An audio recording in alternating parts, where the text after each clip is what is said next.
रहीम अस्सलाम वालेकुम नाज़रीन, मैं तुहाडा मेज़बान असगर गुज्जर, तुसीं भी आ रहे हो गुज्जर टीवी आरफ वाला। हर रोज़ की तरह अज एक बेहतरीन ते आला वीडियो लैके हाज़र होए हैं। उम्मीद करने कि अज की वीडियो आएगी भरावां नूं पसंद आंदी, लाइक ते शेयर जरूर करना। अज जिहड़ी भरा वेख रहे स्क्रीन ते मझ भूरी मझ दूसरा सूआ, बड़ियां बड़ियां मझां भरावां ने वेखियां होणियां माशाअल्लाह। अज भाई समान तो पुछने किनवा दिन सूई नूं किनवा सूआ वा। मझ भूरी हुंदी बरल ये रत्ती भूरी है, रत्ती भूरी मत्था बोला बल्ली मत्थों मोड़ के लियाओ जी। ए मझ का बच्चा काला कट्टा अज तीसरा दिन मझ सूई नूं बोले दे विच मझ आ। सिर मझ नूं बड़ा सोहना, धुन्नी कोली दे मझ निशान है नहीं, सिर मझ नूं प्यारा वा, बड़ी बेहतरीन मझ माशाअल्लाह। ये दुध वाली गल अगर रोकी थण पसम के मझ मोटा नहीं करती, थल्यों कई मझां होंदियां जिथे थण है माशाअल्लाह इत्थे रहेगा। चोण मझ बेहतरीन बिल्कुल, चोण की भी गारंटी है। कोई दोस्त इत्थे आके आए तो शर्मिंदगी का मुजाहरा नहीं इंशाअल्लाह होएगा। चोण बिल्कुल बेहतरीन मझ का, बड़े वड्डे कद च,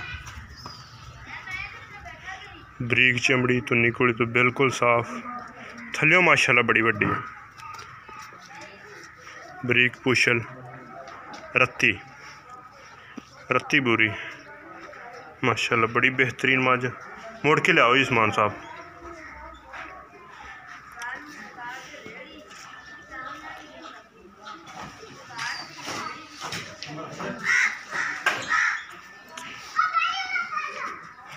इधर आओ जी मझ दे नेड़ ही। अस्सलाम वालेकुम, की हाल है जी? वधिया वधिया। ते ये मझ अपनी किनवा सूआ सूई है? दूसरा सूआ सूई है। ये किन्ने दिनां दी सूई है? 3 दिनां दी। चोण दी 16 ने। अगाड़ी भी चंगी मझ दी?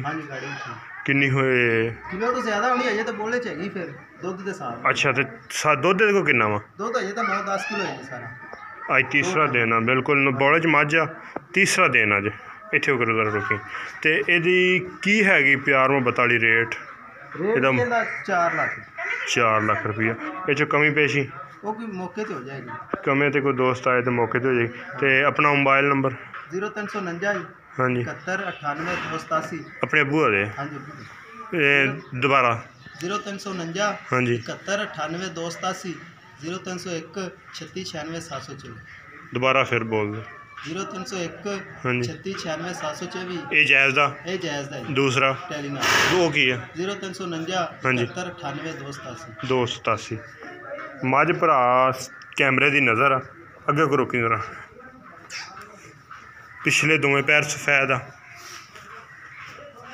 छड़ा दोस्त देख रहे होने किन्ना पिछला पिछे निकलिया। तो जो मझ दुध ते आई फुल ते 6-7 या मैले च मझ, असल मझ उदों दुध ते आंदी जो मझ मैले तो 21-20 दिन बाद मैले तो साफ हो जाती है। तो फिर माशाअल्लाह एक वक्रे नज़ारे बनते हैं। तो भरावां नूं करातियां तसल्लियां। इस तरह दी बेहतरीन ते आला वीडियो वास्ते दोस्त वेखदे रहन गुज्जर टीवी आरिफ वाला। एक नवीं ते बेहतरीन ते आला वीडियो नाल मिलांगे। अल्लाह हाफिज़।